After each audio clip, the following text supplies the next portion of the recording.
내레이션, MC 오프닝, 진중하고 몰입감 있는 톤.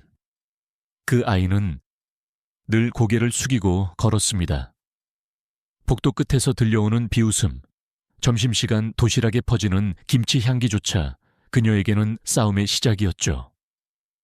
이름은 이지민. 시골 미국 고등학교. 유일한 한국인 소녀. 숨고 또 숨었지만 어느 날 그녀는 더 이상 피하지 않았습니다. 그리고 그날 조용했던 공원 한가운데서 벚꽃보다 먼저 정의가 피어올랐죠. 이건 단지 한 소녀의 이야기일까요? 아니요. 이건 당신이 외면했던 순간들, 그리고 다시 일어설 수 있는 용기의 이야기입니다. 지금부터 그녀의 숨겨진 전설이 시작됩니다. 1부. 복도에 보이지 않는 소녀 사람들은 그녀를 세우시 거리라고 불렀다. 매일 아침 지민은 같은 복도를 걸었다. 고개를 숙이고 후드티를 걸쳤다. 마치 폭풍 속에서 자신을 구해줄 것처럼 바닥을 응시했다. 유일한 한국인 여학생이었던 작은 마을의 미국 고등학교에서 그 안에 섞여드는 것은 결코 선택지가 아니었다. 그녀는 걷지 않았다. 길을 찾아 나섰다. 마치 지뢰밭을 발끝으로 걷는 사람처럼 조심스럽게 웃음소리를 피하고 눈을 마주치지 않으면서 오늘이 무시당하는 날이기를 기도했다.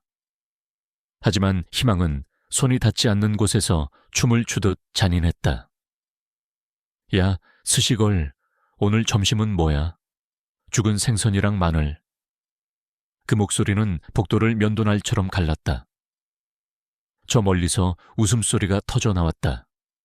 지민은 움찔했다. 캐시가 그곳에 있었다. 완벽하게 곱슬거리는 금발에 미소마다 도끼가 서린 여왕벌 캐시는 늘 그렇듯 다시 그녀의 곁에 있었다. 그녀 뒤에는 브래드가 있었다. 브래드는 대학 재킷의 지퍼를 내리고 팔짱을 끼고 턱에 꿰맨 듯 미소를 짓고 있었다. 지민은 도시락을 더욱 꽉 쥐고 걸음을 재촉했다. 그녀는 그 과정을 잘 알고 있었다. 계속 움직여. 반응하지 마. 그들을 쳐다보지 마. 하지만 캐시는 언제나처럼 끝나지 않았다. 그녀는 지민의 길로 들어서 어깨를 잡고 지민을 밀어냈고 지민은 뒤로 넘어졌다. 캐시의 책들, AP 화학, 영문학, 그리고 그 사이에 끼워져 있던 할머니의 한글 기도책이 바닥에 떨어졌다. 도시락도 마찬가지였다. 뚜껑이 펑 하고 열렸다. 김밥, 황금빛 계란 조각, 참기름, 그리고 김치의 붉은 입술이 바닥에 흩어졌다. 그녀 주변에서 웃음소리가 터져 나왔다. 누군가 그 모습을 촬영했다. 어머, 거기 있는 줄 몰랐네. 캐시는 마치 채취인 음식이라도 된 듯 음식을 밟고 지나가며 아무렇지 않은 척 말했다. 경고 표지판이라도 들고 다녀야 할 텐데. 그 냄새는 증오 범죄야. 브래드가 낄낄거렸다. 여자아이들 중 한 명이 극적으로 헛구역질을 했다. 지민은 아무 말도 하지 않았다. 비명도 지르지 않았다. 울지도 않았다. 고개도 들지 않았다. 지민은 무릎을 꿇고 떨리는 손으로 밥과 김을 마치 자기 몸인 양 집어들었다. 굴욕감이 땀처럼 피부에 달라붙었지만 캐시는 아무 표정도 짓지 않았다. 왜냐하면 할머니의 목소리가 들렸기 때문이다. 지민아, 우리는 한국인이야. 싸우면 안 돼. 침묵 속에서도 우리의 존엄성을 지켜야 해. 그래서 캐시는 평소처럼 분노를 삼켰다. 하지만 분노에는 유통기한이 있다.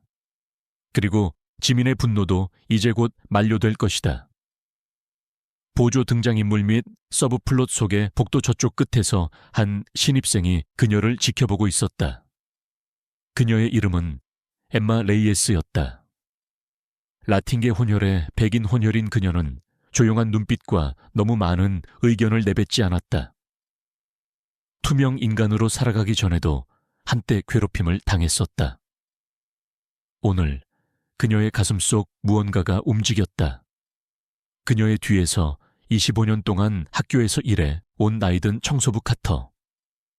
선생님이 청소 도중 잠시 멈췄다. 그는 모든 것을 보았다. 아무 말도 하지 않았다. 하지만 빗자루를 꽉 쥐었다. 장면 전환. 지민의 집, 기억하는 집 그날 밤. 지민은 평소와 똑같은 말을 했다. 할머니, 학교는 잘 지냈어요. 할머니는 재촉하지 않았다. 절대 그러지 않았다.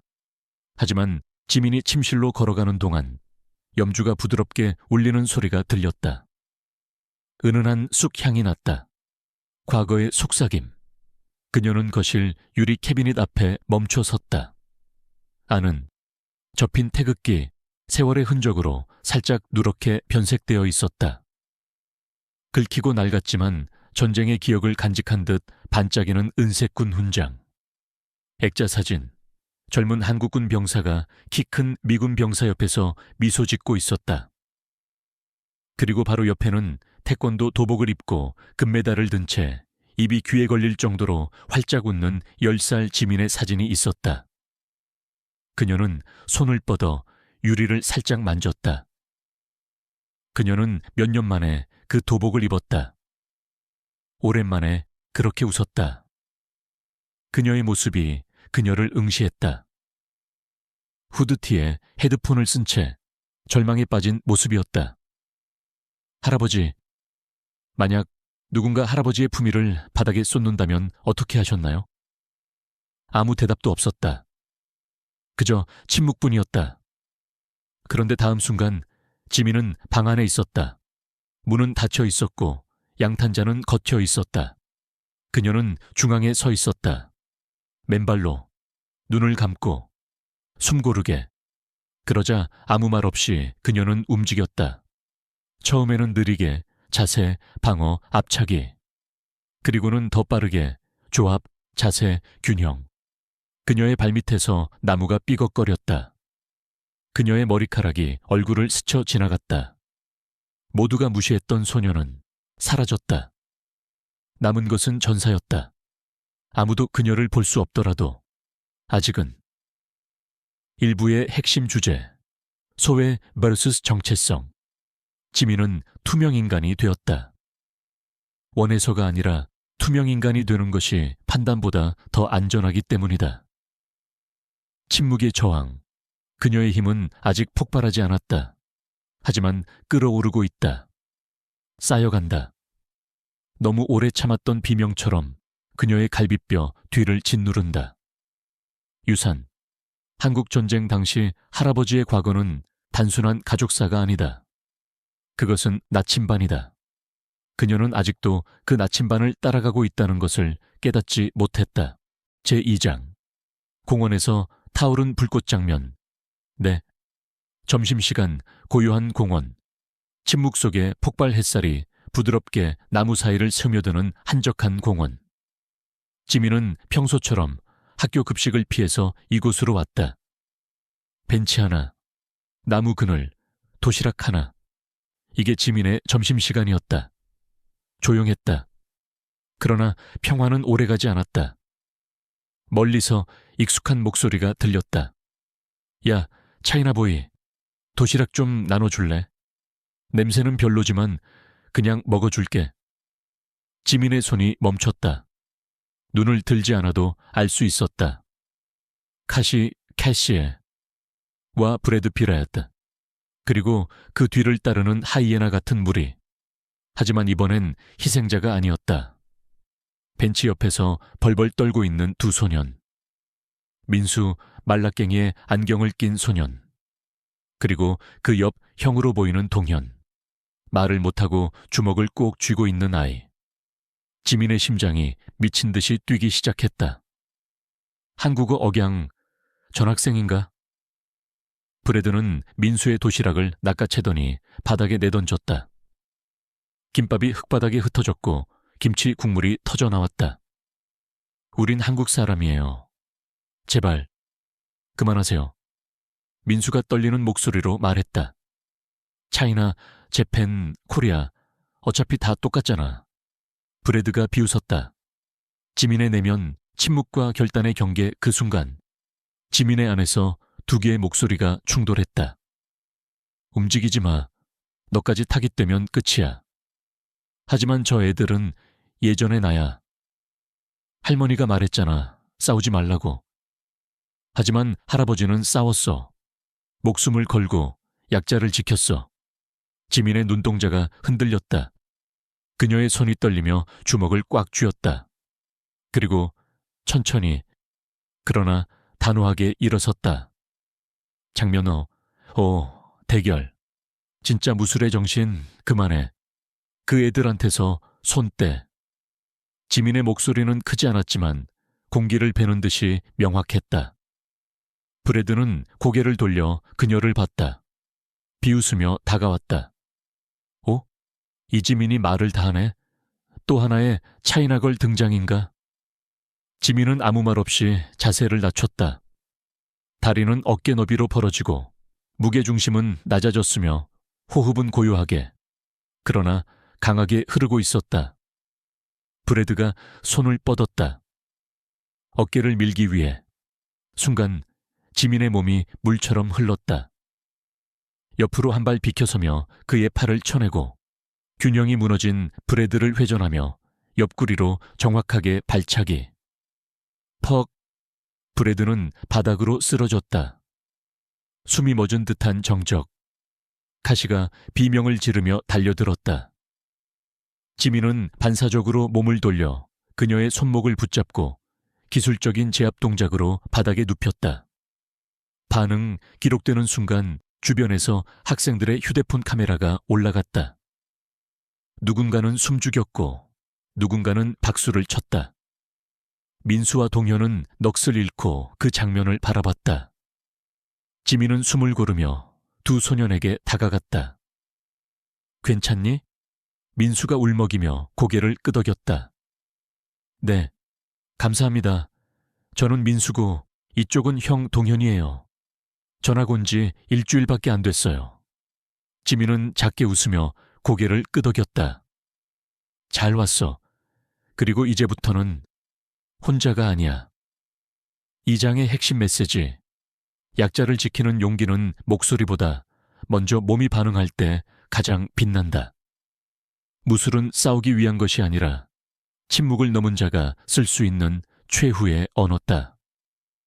그리고 진짜 변화는 한 사람이 용기를 낼 때 시작된다. 제3장 사건의 여파, 진실과 과거의 교차점 장면 6. 다음 날 아침 학교, 중심에 선 이름 지민이다. 그 영상을 봤어? 진짜 태권도였대. 완전 영화 같았어. 복도는 여느 때보다 조용했다. 하지만 그 침묵은 두려움이 아닌 경외감이었다. 지민이 교문을 들어서는 순간 수십 개의 시선이 그녀를 따라 움직였다. 누군가 수줍게 인사를 건넸고 또 누군가는 핸드폰을 든 채 몰래 영상을 반복 재생하고 있었다. 그녀는 무심한 듯 걸었지만 내면은 폭풍우처럼 요동쳤다. 너무 튀면 안 돼. 괜히 할머니 걱정시키면 안 돼. 하지만 숨는 게 과연 옳은 일이었을까? 그 순간 방송반 소속의 학생이 다가왔다. 안녕, 너 이지민 맞지? 어제 공원에서 있었던 일, 학교 커뮤니티에 영상 올라왔어. 조회수 벌써 1000명 넘었대. 지민의 표정이 굳어졌다. 그녀는 몰랐다. 조용한 용기가 이렇게 빠르게 퍼질 줄은. 장면 7. 교장실. 두 가문이 만나는 순간 두 교시가 끝나자 방송이 울렸다. 이지민 학생, 교장실로 와주세요. 그 짧은 한 문장에 지민의 심장은 내려앉았다. 퇴학일까? 정학? 아니면 무기징계? 할머니가 알면 얼마나 속상해할까? 교장실 앞에서 그녀는 잠시 숨을 고르고 조심스럽게 문을 열었다. 그 안에는 교장 선생님 외에도 2명의 중년 부부가 앉아 있었다. 여자는 우아하고 날카로운 인상, 남자는 위험 있지만 어딘가 쓸쓸한 눈빛을 가진 사람이었다. 지민은 본능적으로 알아차렸다. 브래드의 아버지, 카시의 어머니였다. 교장 선생님이 무표정하게 말했다. 지민, 어제 있었던 일에 대해 이분들이 이야기하고 싶어 하셔. 지민의 손끝이 떨렸다. 숨이 턱 막혔다. 말을 꺼내기도 전에 그 남성이 자리에서 일어났다. 혹시 고구 이정팔 상사님의 손녀입니까? 그 이름, 그 낡은 이름 하나가 지민의 시간을 멈춰 세웠다. 네, 맞아요. 저희 할아버지 이름인데. 어떻게? 남자의 눈가에 눈물이 고였다. 그는 주머니에서 오래된 흑백 사진 한 장을 꺼냈다. 사진 속엔 젊은 한국군 장교와 미군 병사가 어깨 동무를 하고 웃고 있었다. 이분이 당신 할아버지입니다. 한국전쟁 당시 제 아버지를 구해주셨죠. 북한군에게 포위된 부대에서 당신 할아버지는 혼자 적진을 뚫고 제 아버지를 업고 나왔습니다. 제 아버지는 살아남았고 그날부터 당신 할아버지를 형제라고 불렀어요. 반전과 침묵 방안은 조용했다. 숨소리조차 들리지 않았다. 카시의 어머니는 입술을 꾹 다물었다. 그런데 제 아들이 그분의 손녀에게 그런 짓을 했다니. 정말 진심으로 사과드립니다. 그는 고개를 숙였다. 카시의 어머니도 따라 고개를 숙였다. 지민은 충격에 말을 잃었다.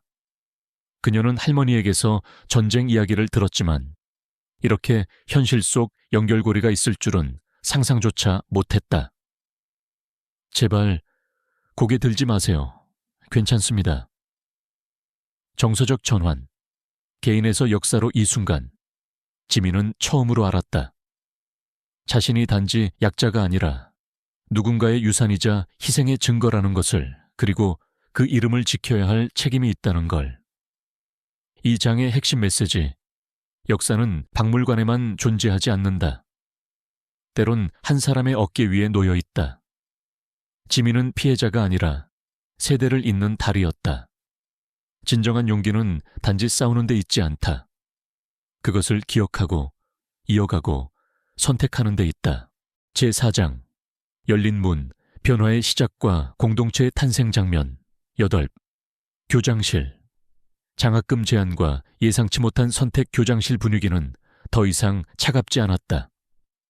눈물과 고백, 진심이 오간 그 공간은 이제 따뜻한 신뢰로 가득했다.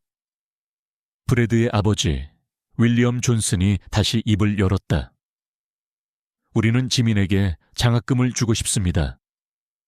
제 아버지를 살려주신 이정팔 상사님의 손녀에게. 우리 가족의 진심을 담아 대학까지 전액 지원하고 싶어요. 옆에 앉은 다이앤 윌슨, 카시의 어머니는 지역 장학재단의 이사장이기도 했다. 저도 동의합니다. 지민 양이 보여준 용기와 품격은 장학재단이 추구하는 가치 그 자체예요. 지민의 눈이 흔들렸다. 가슴속으로 기쁨과 놀라움, 그리고 무거운 고민이 밀려들었다.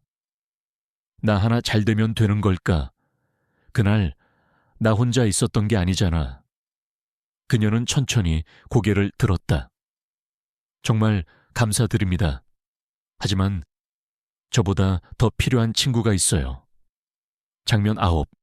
양보가 아닌 연결. 2명의 수혜자 지민의 시선은 조용히 교장실 밖을 바라보았다. 그리고 조용히 말했다. 민수예요. 한국에서 전학 온 지 얼마 안 됐고 영어도 아직 익숙하지 않아요. 하지만 정말 똑똑하고 열심히 해요. 그 아이에게 기회를 주세요. 방 안은 일순 정적에 잠겼다. 다이앤 윌슨이 놀란 눈으로 지민을 바라봤다. 지민, 너 그 장학금을 거절하는 거니? 지민은 고개를 끄덕이며 조용히 말했다. 그 아이가 빛을 볼 수 있게 된다면 그게 저에게도 가장 큰 선물일 거예요. 윌리엄 존슨은 조용히 웃었다. 그리고 다이앤을 바라보며 말했다. 두 명 모두에게 장학금을 줄 수 없을까? 다이앤의 입계도 미소가 번졌다. 물론이지. 우리 재단은 그런 선택을 기꺼이 할 수 있어. 오히려 지민이 보여준 이타심이 그 어떤 추천서보다 더 강력한 증거야. 장면 10시. 사과와 변화. 브래드와 카시의 등장문이 열리고 브래드와 카시가 들어왔다. 그들의 표정은 며칠 전과는 달랐다.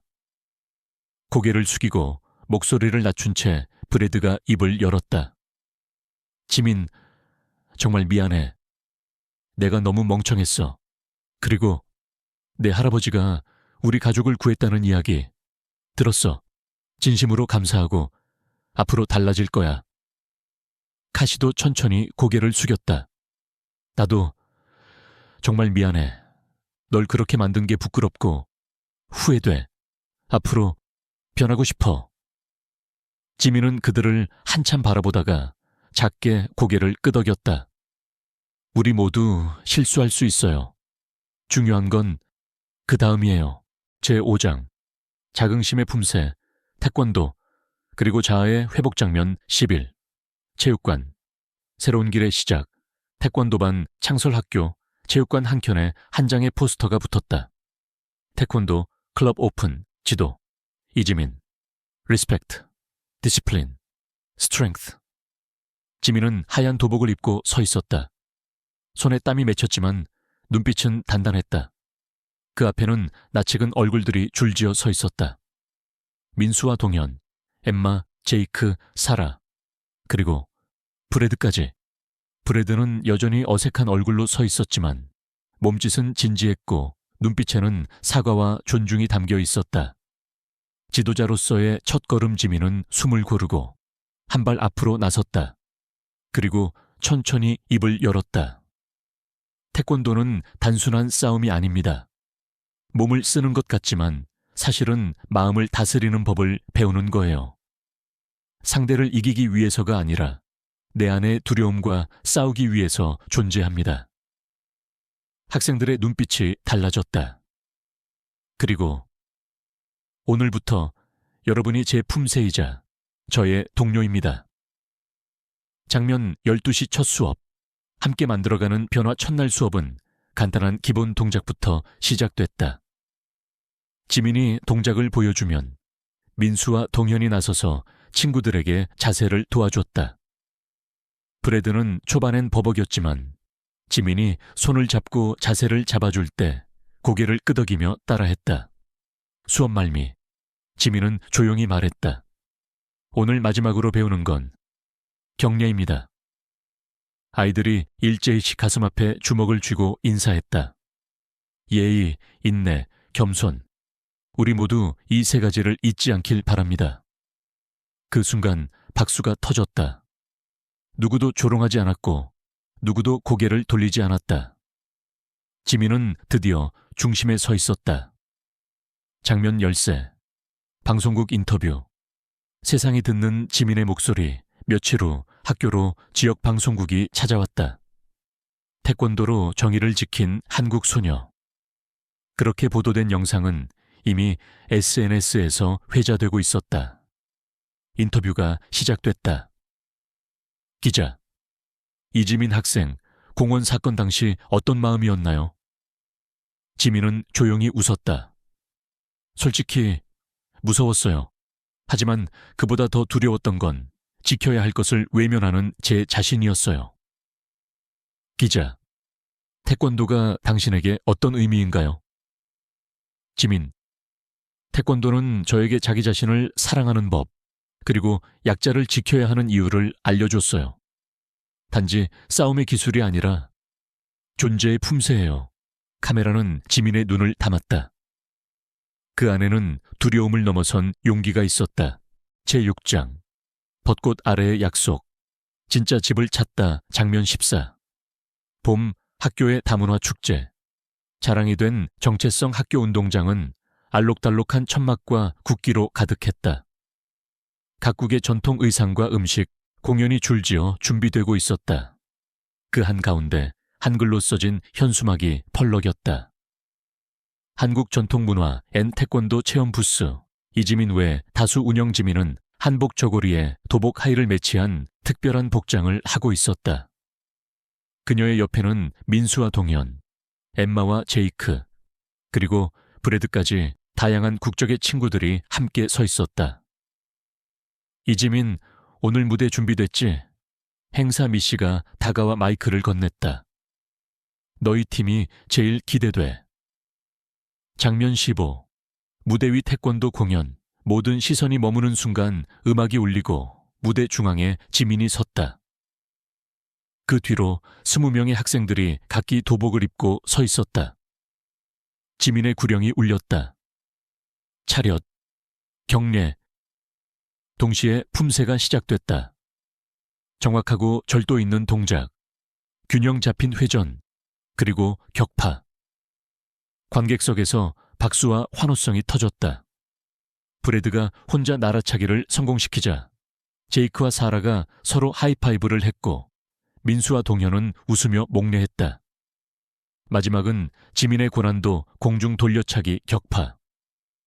나무판이 산산조각나며 공중에 흩날렸다. 그 순간 벚꽃이 흩날리기 시작했다. 장면 16. 공연 후 제안과 미래 공연이 끝나고 한 중년 여성이 지민에게 다가왔다. 안녕하세요. 저는 지역 청소년 문화센터 소장입니다. 방금 무대 정말 감동적이었어요. 혹시 우리 센터에서도 태권도 수업을 열어줄 수 있나요? 지민은 놀라서 민수와 동현을 바라봤다. 두 사람은 동시에 고개를 끄덕였다. 네, 기꺼이요. 더 많은 친구들과 함께 할 수 있다면 정말 영광이죠.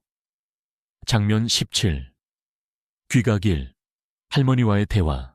마음이 머무는 곳 지민과 할머니는 손을 잡고 천천히 집으로 걷고 있었다. 붉은 노을이 두 사람의 그림자를 길게 느렸다. 할머니, 기억나요? 미국 처음 왔을 때 너무 외롭고 낯설고 그냥 사라지고 싶었어요. 할머니는 조용히 고개를 끄덕였다. 기억나지? 그때 넌 밥도 잘 안 먹고 밤마다 울었잖니. 지민이 고개를 들었다. 눈이 붉어졌지만 입꼬리는 올라가 있었다. 근데 지금은 여기가 정말 집 같아요. 태극기도 도복도 김밥 냄새도 전부 자랑스러워요. 할머니가 지민의 손을 꼭 잡았다. 우리 지민이 참 많이 컸구나. 네 할아버지도 분명 하늘에서 널 보며 웃고 계실 거야.